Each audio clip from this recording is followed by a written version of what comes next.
Assalamualaikum warahmatullahi wabarakatuh.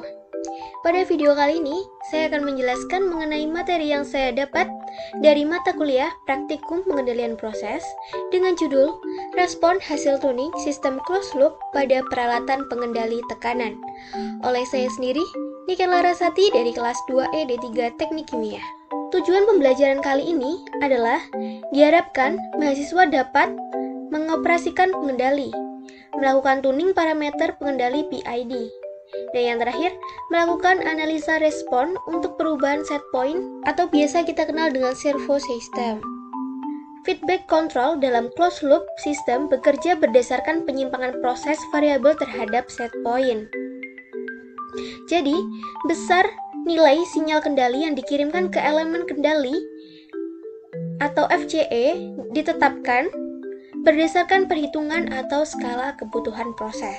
Jika ada perbedaan antara PV, proses variabel, dan set point, maka akan dihasilkan nilai error atau offset. Nilai error pada direct acting pengendali sama dengan proses variabel minus set point. Biasanya, error pada closed loop system disebabkan karena perubahan set point atau disturbance, sehingga untuk mengurangi nilai error yang dihasilkan dari perubahan servo maupun regulator problem diperlukan suatu pengendalian. Nah, seperti yang kita ketahui, untuk closed loop system pada pengendali feedback biasanya diagram bloknya seperti ini dan memiliki 4 sistem. Yang pertama ada proses, lalu ada unit pengukuran, lalu ada controller, dan yang terakhir ada FCE. Nah, untuk bab ini kita memfokuskan ke kotak controller. Untuk controller bisa menggunakan beberapa macam.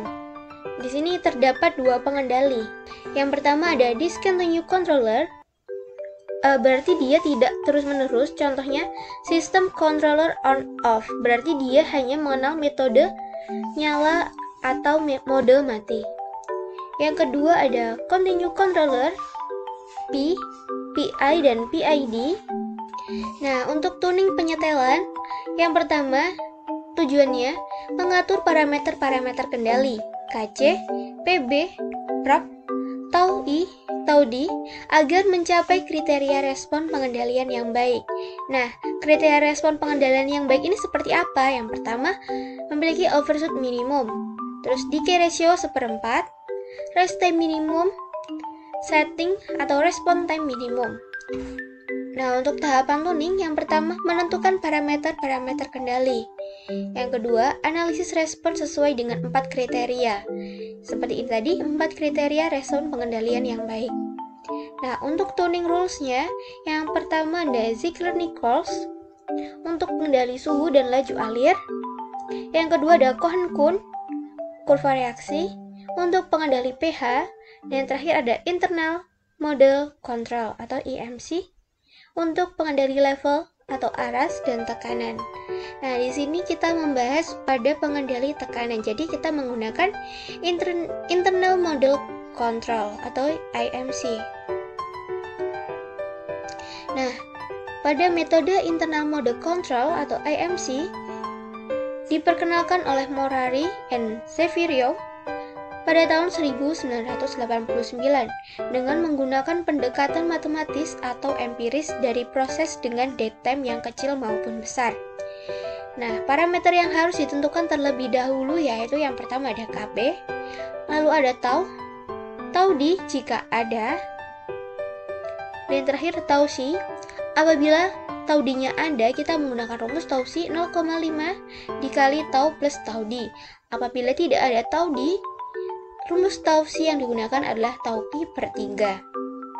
Nah, berikut model perhitungannya tergantung pada sumber yang digunakan. Nah, di sini ada analisa respon hasil tuning. Jadi, analisa respon hasil tuning ini nanti adalah yang pertama ada offset, overshoot, decay ratio, rise time, response time, period of oscillation.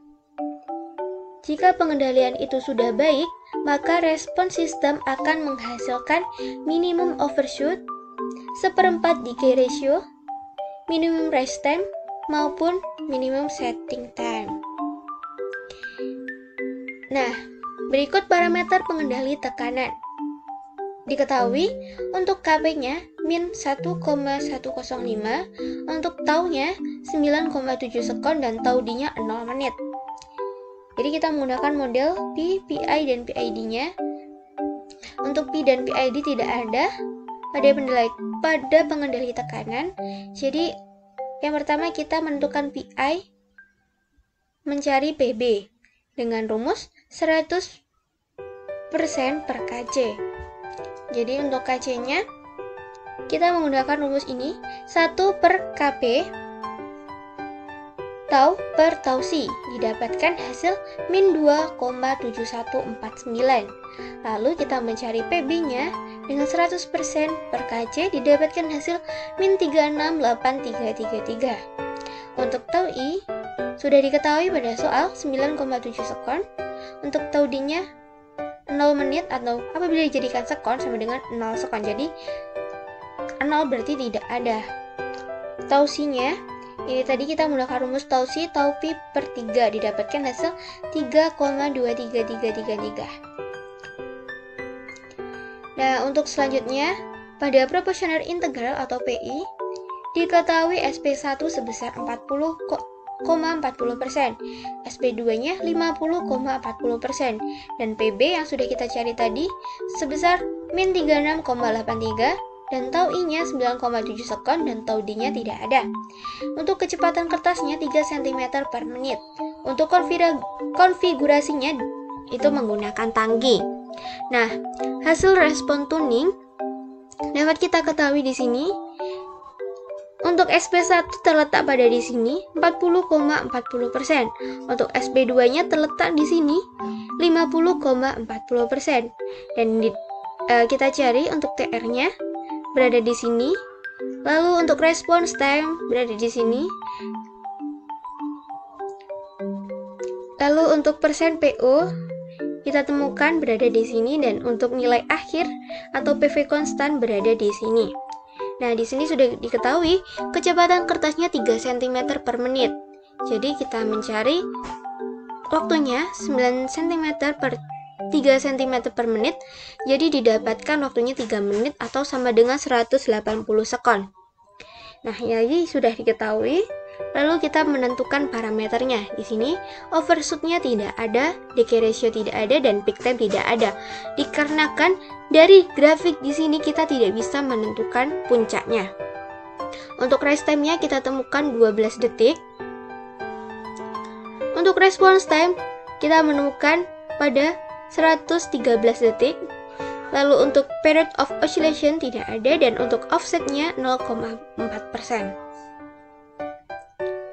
Terima kasih sudah menyimak video ini.